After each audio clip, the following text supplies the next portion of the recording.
Avant de débuter, je voudrais vous rappeler juste que l'hypnose a des effets spectaculaires, entre autres, pour maigrir, mais aussi sur la gestion du stress et des émotions. Je vous ai préparé des séances d'accompagnement totalement gratuites sur ces thématiques. Si cela vous intéresse, il vous suffit de cliquer sur le lien que je mettrai dans la description. Les 12 lois karmiques, telles qu'elles sont souvent discutées dans les contextes spirituels et philosophiques modernes, trouvent leur origine dans l'hindouisme et le bouddhisme. Elles sont souvent réduites à la simple notion de cause à effet, une perception qui, bien qu'essentielle, ne saisit pas toute la richesse et la complexité de ces principes. Les lois karmiques vont au-delà de la simple réciprocité des actions et des réactions. Elles englobent une variété d'aspects tels que l'intention, la croissance personnelle, la connexion et l'équilibre. Les lois karmiques soulignent un ordre moral et spirituel où chaque pensée, action et intention contribue à tisser la trame de notre expérience de vie, dans un réseau interconnecté de causes et de conséquences. La première loi est la grande loi, c'est-à-dire celle de cause à effet. Cette loi fondamentale du karma stipule que chaque action entraîne une réaction. Autrement dit, tout ce que nous faisons, pensons ou disons se retourne vers nous sous une forme ou une autre. On récolte ce que l'on sème. La loi de cause à effet est souvent appelée la loi de la semence et de la récolte. C'est une idée centrale dans la compréhension du karma. Imaginez que la vie est comme un jardin. Chaque pensée, parole ou action est comme une graine que nous plantons. Tout comme une graine donne naissance à une plante, nos actions et nos pensées créent des conséquences. Si nous plantons des graines de gentillesse, d'entraide et de positivité, nous récolterons des expériences heureuses et gratifiantes. À l'inverse, si nous semons colère, égoïsme ou négativité, nous pourrions faire face à des situations difficiles ou des problèmes. Cette loi nous enseigne que nous sommes responsables de ce qui nous arrive dans la vie et que nos choix d'aujourd'hui façonnent notre avenir. L'une des erreurs courantes que les gens commettent en ce qui concerne la loi de cause à effet est de ne pas reconnaître l'impact de leurs actions, lorsque les conséquences ne sont pas immédiates ou directement visibles. Souvent, il existe un décalage temporel entre une action et son résultat, ce qui peut rendre difficile de faire le lien entre les deux. Par exemple, une personne mange régulièrement des aliments malsains durant sa jeunesse, sans ressentir d'effet immédiat. Des années plus tard, elle développe des problèmes de santé, comme le diabète ou des maladies cardiaques. Une personne qui ignore constamment son stress ne ressent pas d'effet immédiat. Mais sur le long terme, cela peut conduire à de graves problèmes de santé mentale et physique. Un individu qui choisit de ne jamais se former, de ne jamais investir en lui. Plus tard, il se trouve désavantagé face à des personnes plus qualifiées et plus heureuses. Ainsi, chaque action et pensée est une graine semée pour l'avenir. Choisissez-les avec soin pour récolter un avenir positif. La reconnaissance des conséquences à long terme de nos actes est essentielle pour être un être pleinement conscient. Prenez la responsabilité de tout ce qui vous arrive. Accueillez chaque expérience, bonne ou mauvaise, comme une opportunité d'apprendre et de grandir. La deuxième loi est la loi de l'humilité. Cette loi souligne l'importance d'accepter ce qui est, sans résistance ni déni. On ne peut pas changer une situation si on refuse de l'accepter telle qu'elle est. Ce que nous n'acceptons pas continuera d'arriver. La loi d'humilité, dans sa nature la plus profonde, nous enseigne l'art de l'acceptation, particulièrement dans les circonstances que nous ne pouvons pas changer. Cette loi souligne l'importance de reconnaître nos limites et d'embrasser la réalité sans résistance ni déni. Il y a une force tranquille dans l'acceptation humble des faits de la vie, surtout lorsque ces faits sont immuables. Prenons l'exemple d'un arbre confronté à des vents violents. Plutôt que de résister et de risquer de se briser, il fléchit et s'adapte au vent, survivant grâce à sa capacité de s'accommoder des forces extérieures. De la même manière, dans notre vie, il y a des situations que nous ne pouvons pas changer, des pertes, des épreuves ou des réalités inévitables, comme le vieillissement ou les changements sociétaux. Lorsque nous nous heurtons à ces inévitabilités, la loi d'humilité nous invite à les accepter avec grâce et à trouver la paix dans cette acceptation. Cela ne signifie pas l'abandon ou le défaitisme, mais plutôt une reconnaissance sage que certaines choses dépassent notre contrôle. En acceptant ce qui est hors de notre portée, nous libérons notre énergie pour nous concentrer sur les aspects de notre vie que nous pouvons influencer. Cette acceptation nous permet de vivre avec sérénité et d'apprécier les moments présents, tout en nous adaptant de manière constructive aux réalités immuables. Prenons par exemple la perte d'un être cher. C'est une réalité douloureuse et inévitable à laquelle beaucoup sommes confrontés. Dans de tels moments, la loi d'humilité nous guide vers une acceptation profonde, nous permettant de traverser notre deuil avec grâce plutôt que de nous perdre dans la résistance ou le déni. Un autre exemple est le vieillissement. Plutôt que de lutter contre le temps qui passe, accepter le processus naturel du vieillissement peut nous ouvrir à une appréciation plus profonde de la vie et de ses différentes étapes. Face à ces réalités immuables, la loi d'humilité nous conseille d'abord d'adopter une posture d'observation. Cela signifie voir la situation telle qu'elle est, sans filtre ni déformation. Cela implique une honnêteté émotionnelle, reconnaissant nos sentiments, mais sans se laisser submerger par eux. Ensuite, il s'agit de pratiquer le lâcher-prise. Cela ne veut pas dire abandonner l'espoir ou la joie, mais plutôt relâcher la tension causée par le désir de contrôler l'incontrôlable. Cela peut impliquer des pratiques comme la méditation, la pleine conscience, ou simplement l'acte de respirer consciemment pour se recentrer. Enfin, chercher des leçons et des opportunités de croissance dans ces défis peut transformer notre expérience à notre avantage.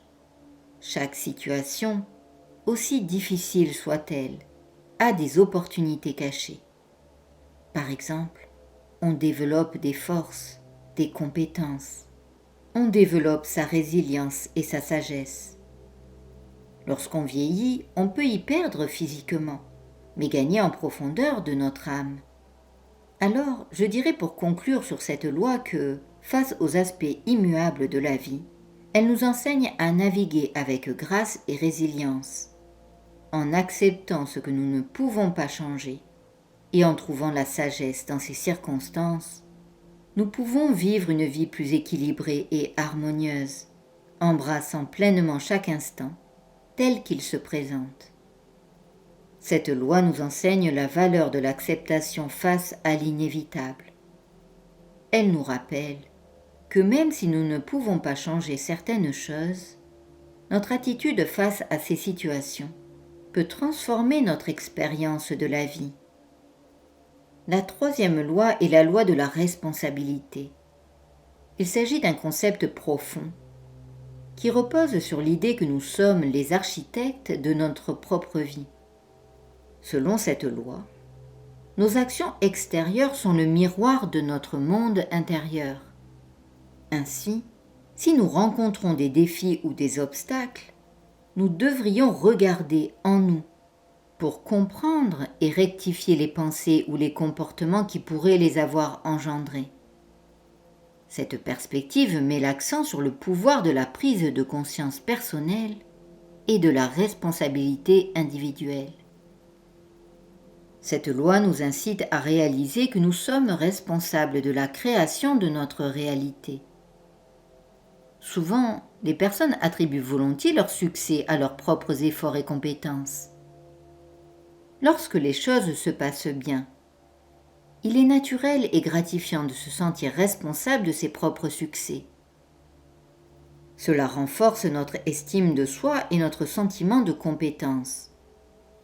Se dire « c'est grâce à moi après avoir atteint un objectif souhaité » est une affirmation de notre efficacité personnelle et de notre capacité à influencer positivement notre environnement.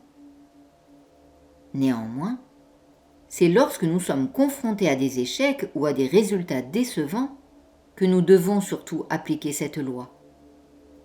Nous avons plus de mal à admettre que ces résultats négatifs sont également le produit de nos actions ou de nos décisions. Cela est effectivement toujours difficile et inconfortable. Cela pourrait impliquer de reconnaître nos propres limites, erreurs ou lacunes. Pour éviter cette confrontation parfois douloureuse avec qui nous sommes vraiment, il est plus facile de se positionner en victime et de blâmer des circonstances extérieures. Ce mécanisme de défense est connu sous le nom de biais d'attribution. Ce biais nous aide à protéger notre image de soi et à maintenir notre estime personnelle.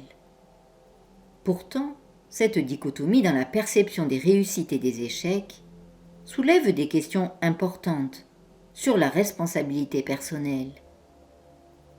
La réalité, c'est qu'il existe une corrélation directe entre une conscience élevée et la prise de responsabilité, tant dans les succès et les échecs. La quatrième loi est la loi de la création. La vie ne nous arrive pas simplement. Nous la créons par nos pensées, attitudes et actions. Nous sommes les co-créateurs de notre propre réalité. La loi de la création offre une perspective transformatrice sur notre rôle dans l'univers. Nous ne sommes pas de simples passagers subissant les aléas de la vie, mais des co-créateurs actifs de notre propre réalité. Cette loi repose sur la conviction que nos pensées, nos attitudes et nos actions ne sont pas des réactions passives aux événements qui nous entourent, mais des forces puissantes qui façonnent activement notre expérience de vie. Chaque pensée que nous entretenons, chaque attitude que nous adoptons et chaque action que nous entreprenons s'imbriquent dans le tissu de notre réalité. En comprenant que nous sommes les architectes de notre propre destinée, nous reconnaissons la responsabilité immense que cela implique.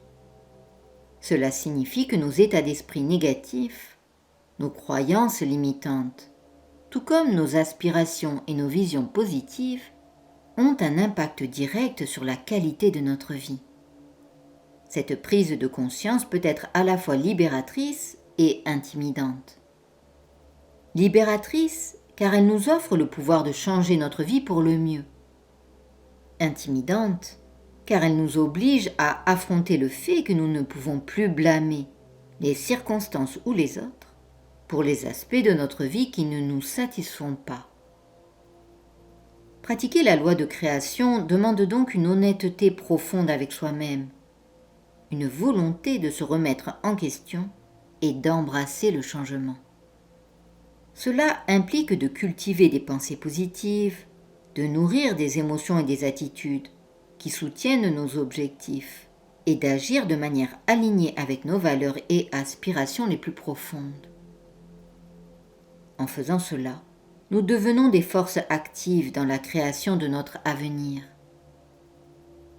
Cette loi nous invite à reconnaître et à utiliser notre pouvoir créatif inné pour construire une existence qui reflète véritablement qui nous sommes et ce que nous désirons réaliser. La cinquième loi est la loi de la croissance. Le véritable changement commence à l'intérieur de soi. Pour évoluer, nous devons nous concentrer sur notre propre croissance et non sur celle des autres. La loi de la croissance met en avant une vérité fondamentale et souvent négligée. Notre croissance personnelle est l'unique aspect de notre vie sur lequel nous exerçons un contrôle absolu. Cette loi souligne que toute tentative de modifier ou de contrôler les actions, les attitudes ou les comportements d'autrui est non seulement futile, mais aussi une diversion de notre propre parcours de développement personnel. Elle nous enseigne que le véritable changement, celui qui est profond et durable, ne peut advenir que de l'intérieur. Cette perspective encourage une introspection constante et un engagement envers l'auto-amélioration. Elle nous rappelle que chaque individu est le maître de sa propre évolution, capable de se transformer, d'apprendre et de s'adapter. Plutôt que de gaspiller notre énergie à essayer de changer les autres, ce qui est souvent source de frustration et d'impuissance, cette loi nous incite à canaliser nos efforts vers notre propre transformation. En se concentrant sur notre développement personnel, nous améliorons non seulement notre propre vie, mais nous devenons également une source d'inspiration et un modèle positif pour ceux qui nous entourent. La loi de la croissance n'est pas un processus passif. Elle demande au contraire une action consciente et délibérée, une volonté de faire face à nos propres défis, de surmonter nos limites et d'embrasser des opportunités de croissance. Cela peut impliquer de sortir de notre zone de confort, d'expérimenter de nouvelles façons de penser et d'agir, et de remettre en question des croyances longtemps tenues pour acquises. Ce processus peut être inconfortable, mais c'est dans cet inconfort que réside le potentiel de croissance le plus significatif. En fin de compte, la loi de la croissance nous offre une liberté remarquable. Elle nous libère de la quête infructueuse de contrôle sur les autres et nous oriente vers la seule chose que nous pouvons véritablement façonner, c'est-à-dire nous-mêmes. Cette loi nous appelle à prendre la responsabilité complète de notre propre développement, nous encourageant à devenir des individus plus conscients, compétents et empathiques. En cultivant notre propre croissance, nous influençons subtilement mais puissamment notre entourage. Nous devenons ainsi des agents de changement positif dans le monde. La 6e loi est la loi du changement. L'histoire se répétera jusqu'à ce que nous apprenions les leçons nécessaires pour changer notre chemin. Cette loi est une puissante réflexion sur la nature impermanente de l'existence. Elle nous rappelle que la vie est un flux perpétuel de transformation, où chaque moment est une opportunité pour apprendre, grandir et évoluer. Cette loi souligne que les événements de notre vie, qu'ils soient joyeux ou douloureux, ne sont pas de simples occurrences fortuites, mais des étapes cruciales dans notre parcours d'apprentissage et de développement personnel.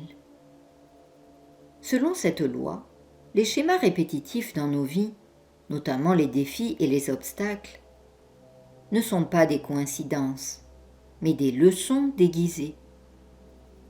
Ces répétitions continuent jusqu'à ce que nous comprenions et intégrions les enseignements qu'elles cherchent à nous transmettre.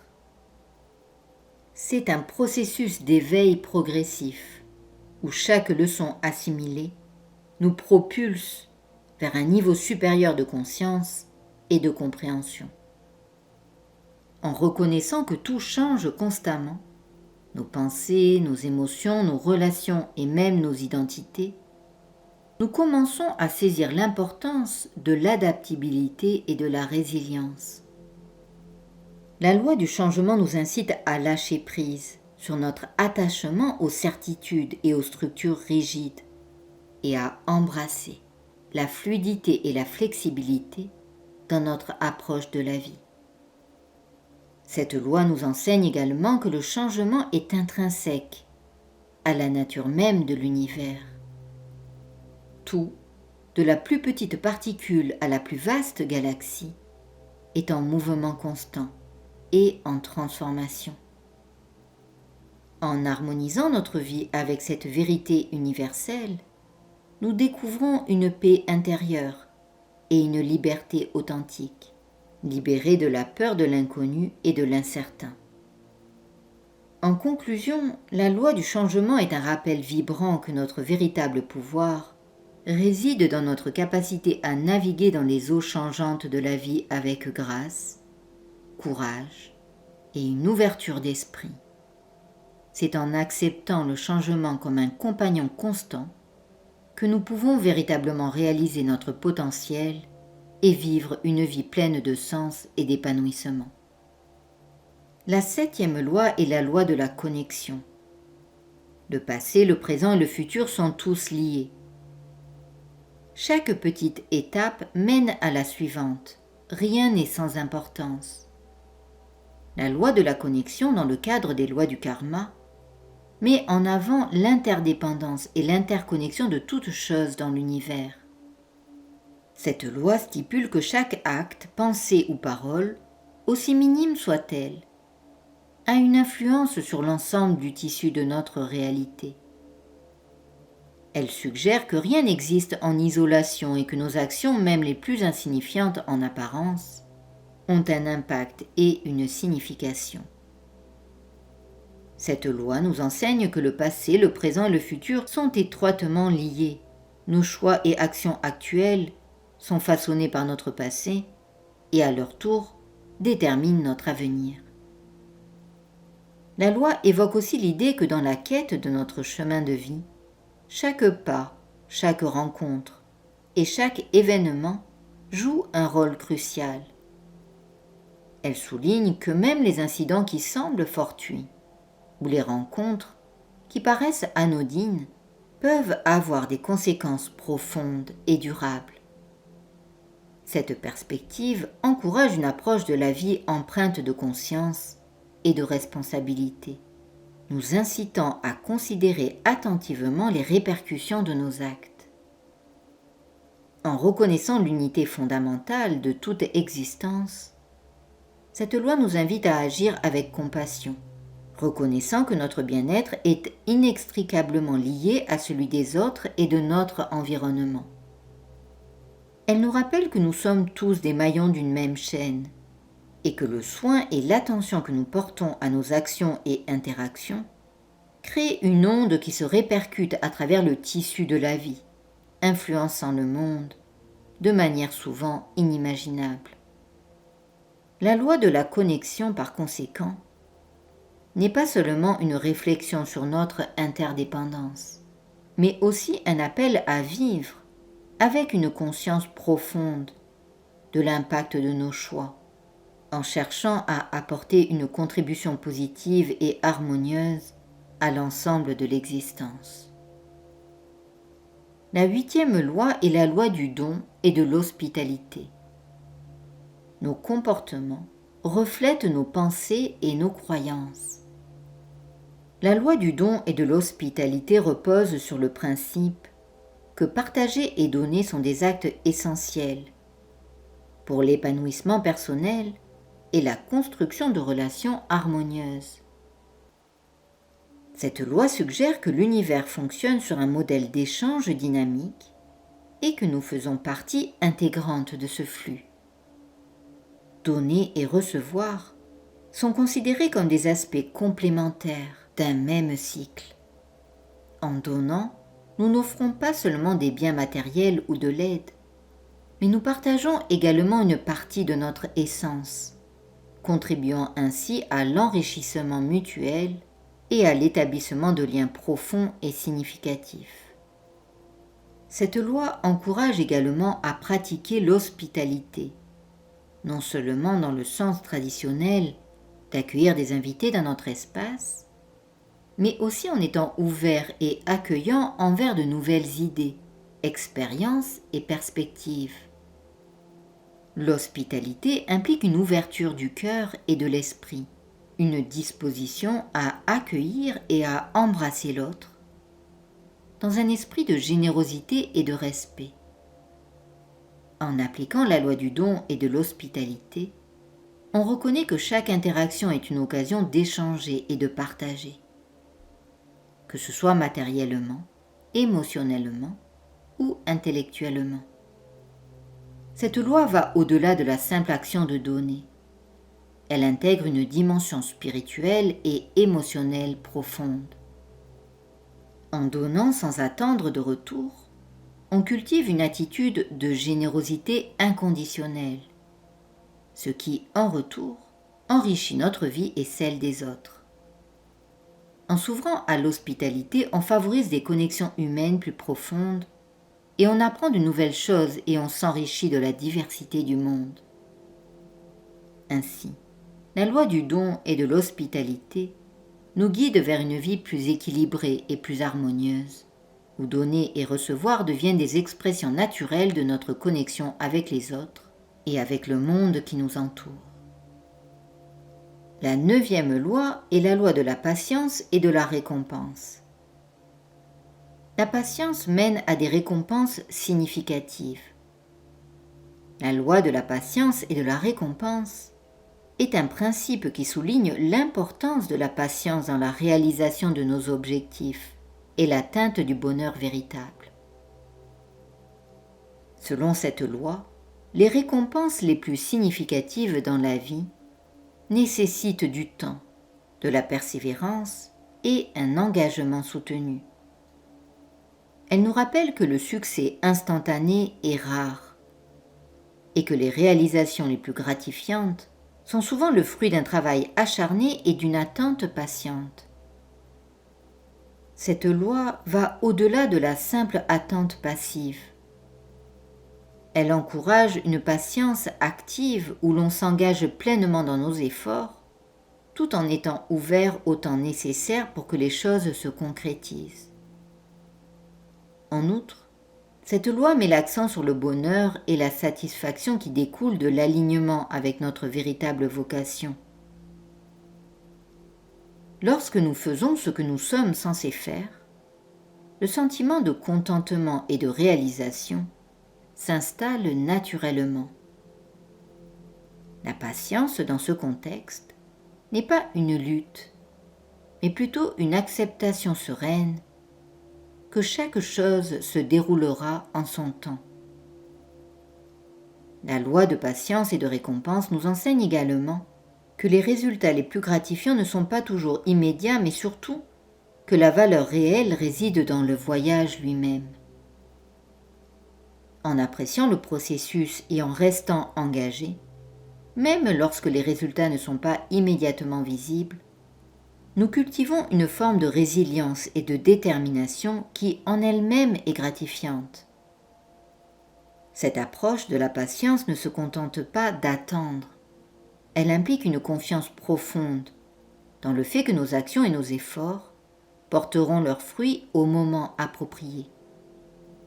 Ainsi, la loi de patience et de récompense nous invite à embrasser pleinement notre parcours en reconnaissant que les plus grandes récompenses de la vie viennent souvent à ceux qui attendent avec espoir et persévérance. La 10e loi est la loi de l'ici et maintenant. Cette loi revêt une importance capitale dans la manière dont nous vivons et percevons notre existence. Elle souligne que le seul temps réel et tangible est le présent, et que vivre ancré dans le passé ou préoccupé par l'avenir nous détourne des possibilités infinies offertes par l'ici et maintenant. En se focalisant sur le passé, on se retrouve souvent pris dans des regrets ou des sentiments de nostalgie, et cela nous empêche de voir la beauté et les opportunités du présent. De même, une obsession excessive pour le futur peut conduire à une anxiété inutile, nous empêchant de profiter des moments actuels.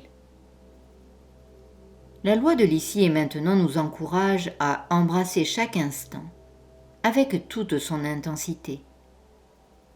Elle nous appelle à une pleine conscience où chaque sensation, pensée, interaction et expérience est vécue pleinement. Cette pleine attention au moment présent nous permet de nous engager plus profondément dans nos activités, nos relations et nos réflexions personnelles.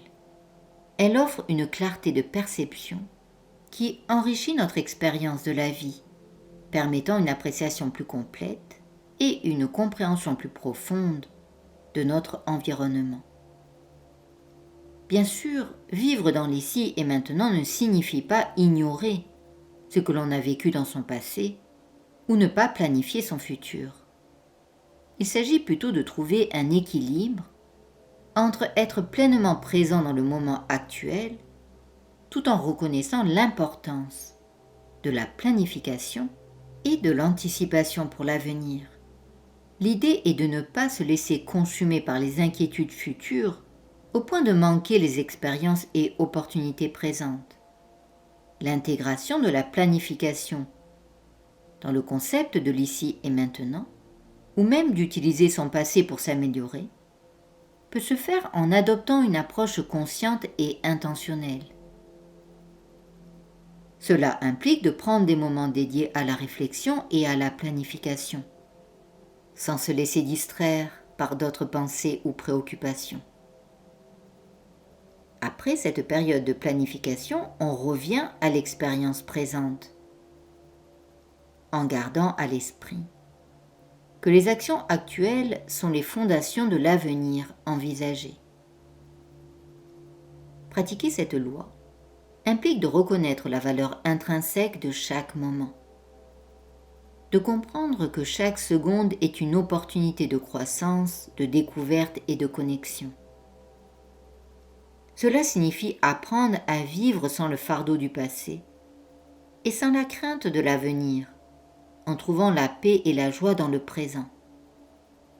Cette approche nous aide à répondre aux défis de manière plus sereine et équilibrée, en nous concentrant sur les solutions et les opportunités plutôt que sur les problèmes et les obstacles. En fin de compte, la loi de l'ici et maintenant n'est pas simplement une philosophie passive. C'est au contraire une pratique très active qui exige une présence d'esprit et une attention constante. Elle nous enseigne à chérir chaque instant, à reconnaître la valeur et la leçon cachée dans les événements quotidiens et à s'engager pleinement dans notre parcours de vie. Cette loi nous invite à vivre avec intention, à savourer la richesse de l'expérience humaine et à créer des moments de vie significatifs et enrichissants, en étant pleinement présents dans le monde qui nous entoure. La 11e loi est la loi de la valeur et de l'inspiration. Cette loi indique que la valeur de quelque chose est une conséquence directe de l'énergie et de l'intention qu'on y met. Chaque contribution personnelle est aussi significative que celle des autres. Cette loi, telle qu'elle est interprétée dans les enseignements karmiques, met l'accent sur le pouvoir transformateur de l'intention et de la passion dans nos actions. Elle suggère que la valeur réelle et l'impact de nos contributions dans la vie ne se mesurent pas seulement à travers les résultats visibles, mais aussi à travers la qualité de l'énergie et de l'engagement que nous y investissons. Une action entreprise avec une intention profonde et une inspiration véritable porte en elle une force bien plus grande capable d'engendrer un changement significatif et durable. L'inspiration est le moteur de cette loi, car elle est ce qui nous pousse à poursuivre nos passions, à explorer notre créativité et à transcender les limites du quotidien. Lorsque nous sommes inspirés, nos actions deviennent plus qu'une simple tâche à accomplir. Elles deviennent une expression de notre essence la plus profonde, un moyen de partager notre vision unique avec le monde. Cette loi nous encourage à chercher ce qui nous inspire véritablement, que ce soit dans notre travail, nos loisirs ou nos relations, et à y investir notre énergie avec intention.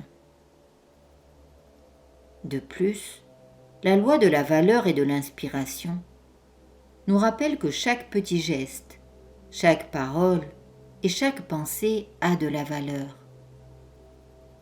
En choisissant d'agir avec conscience et détermination, en cherchant constamment des moyens d'apporter une contribution positive, nous tissons de bien-être et le progrès, non seulement pour nous-mêmes, mais aussi pour notre entourage et la société dans son ensemble. C'est ainsi que nos actions imprégnées de valeurs et d'inspiration deviennent une force puissante pour le bien, créant un impact positif bien au-delà de notre sphère personnelle. La 12e loi est la loi de focalisation. Selon les principes du karma, cette loi enseigne une leçon essentielle sur la puissance et l'importance de notre concentration mentale. Cette loi stipule qu'il est impossible pour l'esprit humain de se concentrer efficacement sur 2 choses à la fois. En reconnaissant cette limitation, la loi de focalisation nous incite à diriger intentionnellement nos pensées et notre attention vers des objectifs et des idéaux significatifs, en particulier ceux qui nourrissent notre croissance spirituelle et personnelle. Cette concentration délibérée sur des pensées élevées ou des aspirations spirituelles permet non seulement d'approfondir notre compréhension de nous-mêmes et du monde qui nous entoure, mais aussi d'élever notre conscience et d'enrichir notre expérience de vie. En mettant en pratique la loi de la focalisation, nous apprenons à maîtriser l'art de la concentration, à choisir avec discernement l'objet de nos pensées et à éviter les distractions inutiles. Cela implique une discipline de l'esprit où nous cultivons activement des pensées constructives, des sentiments positifs et des intentions bienveillantes. Une telle pratique nous aide à développer une clarté d'esprit, une paix intérieure et une capacité accrue à faire face aux défis de la vie avec sérénité et résilience. Cette loi souligne également que focaliser notre attention sur des pensées spirituelles ou positives a un effet bénéfique non seulement sur notre bien-être personnel, mais aussi sur notre interaction avec les autres. En élevant notre niveau de conscience, nous devenons plus empathiques et connectés aux autres, ce qui peut avoir un impact positif sur nos relations et notre environnement. Ainsi, la loi de focalisation n'est pas seulement une pratique personnelle. Elle a des ramifications sociales et universelles, favorisant une culture de la positivité, de la compassion et de la compréhension mutuelle. En résumé, la loi de focalisation nous encourage à vivre de manière plus intentionnelle et consciente, en reconnaissant la force de nos pensées et en choisissant de se concentrer sur celles qui enrichissent et élèvent notre existence. C'est une invitation à embrasser pleinement le potentiel de notre esprit et à l'utiliser pour forger une vie plus significative, harmonieuse et épanouie. Je vous remercie.